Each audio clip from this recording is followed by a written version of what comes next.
ಥಾಯ್ಲೆಂಡ್ನ ಬ್ಯಾಂಕಾಕ್ನಲ್ಲಿ ಭೀಕರ ಭೂಕುಸಿತ ಆಗಿದೆ. ಏಕಾಏಕಿ ಮೀಟರ್ ಗಟ್ಟಲೆ ಬಾಯಿ ತೆರೆದು ಬಿಟ್ಟಿದೆ ಧರೆ. ಬೆಚ್ಚಿ ಬೀಳಿಸ್ತಕ್ಕಂಥ ಭೂಕುಸಿತದ ಭಯಾನಕ ದೃಶ್ಯ ಇದು. ಪೈಪ್ಲೈನ್ ಕಾಮಗಾರಿ ಮಾಡಬೇಕಾದ್ರೇ ನಡು ರಸ್ತೆಯಲ್ಲಿಯೇ ಭೂಮಿ ಕುಸಿದು ಹೋಗಿರೋದು. 30 ಮೀಟರ್ ಅಗಲ 50 ಮೀಟರ್ ಆಳದ ಗುಂಡಿ ಸೃಷ್ಟಿಯಾಗಿದೆ ಇಲ್ಲಿ.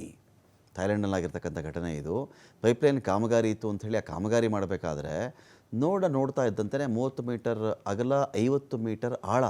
50 ಮೀಟರ್ ಆಳ ಅಂದರೆ ಪ್ರಪಾತ. ಅದು ಪ್ರಪಾತ. ಜನ ಏನಾದರೂ ಸಿಕ್ಕಾಕೊಂಡಿದ್ರೆ ಯಾರು ಬದುಕುಳಿಯೋ ಚಾನ್ಸೇ ಇರಲ್ಲ ಅಲ್ಲಿ. ಅಷ್ಟು ದೊಡ್ಡ ಮಟ್ಟದಲ್ಲಿ ಒಂದು ಕಡೆ ಕಾಮಗಾರಿ ನಡೀತಾ ಇದೆ, ಒಂದು ಕಡೆ ಇದ್ದಕ್ಕಿದ್ದಂತೆ ಏಕಾಏಕಿ ರಸ್ತೆ ಮಧ್ಯದಲ್ಲಿಯೇ ಕುಸಿದು ಹೋಗಿದೆ ಇಲ್ಲಿ. ನೋಡಿ, ಅಗಾಧವಾಗಿರ್ತಕ್ಕಂಥ ಒಂದು ಅಲ್ಲಿ ಜನ ಎಲ್ಲ ಒಂದಷ್ಟು ಕಾಮಗಾರಿಗಳನ್ನು ಮಾಡ್ತಾಯಿದ್ರು. ಆ ಸಂದರ್ಭದಲ್ಲಿ ಇದ್ದಕ್ಕಿದ್ದಂತೆ ಇಷ್ಟು ದೊಡ್ಡ ಮಟ್ಟದ ಒಂದು ಭೂಕುಸಿತ ಅಲ್ಲಿ ಆಗಿರೋದು.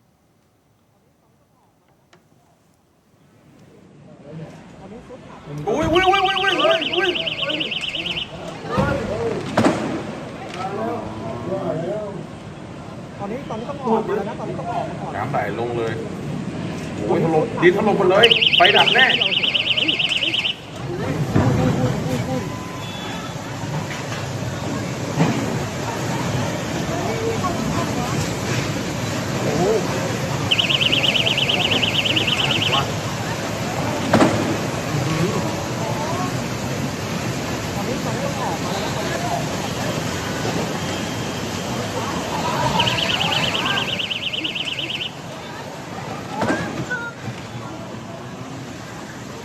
ನೋಡಿ, ಒಂದು ಕಡೆ ಅಲ್ಲಿ ಭೂಮಿ ಕುಸಿದು ಬಿಟ್ಟಿದೆ. ಅಲ್ಲಿ ಅಕಸ್ಮಾತ್ ಯಾರಾದರೂ ಜನ ಸಿಕ್ಕಾಕೊಂಡಿದ್ರೆ ಇನ್ನೊಂದಲ್ಲಿ ಟ್ರಾಜಿಡಿ ನಡೆದು ಹೋಗುತ್ತಾಗ ಏನೋ ಮಣ್ಣು ಬಿದ್ದಿದೆ, ಸ್ವಲ್ಪ ಆ ಕಡೆ ಈ ಕಡೆ ಸರಿಸಬಹುದೇನೋ, ಬದುಕೋ ಚಾನ್ಸ್ ಇದೆಯೇನೋ ಅಂತ ನೋಡಿದ್ರೆ ಆ ಭೂಮಿ ಕುಸಿದ ಮೇಲೆ ಅವಳು ಇನ್ನೊಂದು ಘಟನೆ ನಡೀತಲ್ಲಿ. ಇದ್ದಕ್ಕಿದ್ದಂತೆ ಒಳಚರಂಡಿಯ ಪೈಪ್ಗಳು, ನೀರಿನ ಪೈಪ್ಗಳು ಇತ್ತಲ್ಲ ಅಲ್ಲಿ, ಆ ಪೈಪ್ಗಳಿಂದ ನೀರು ಬರೋಕ್ಕೆ ಶುರುವಾಗ್ಬಿಡ್ತು.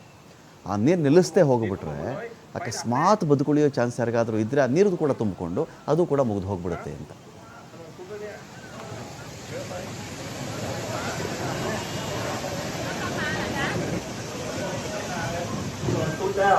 ôi ôi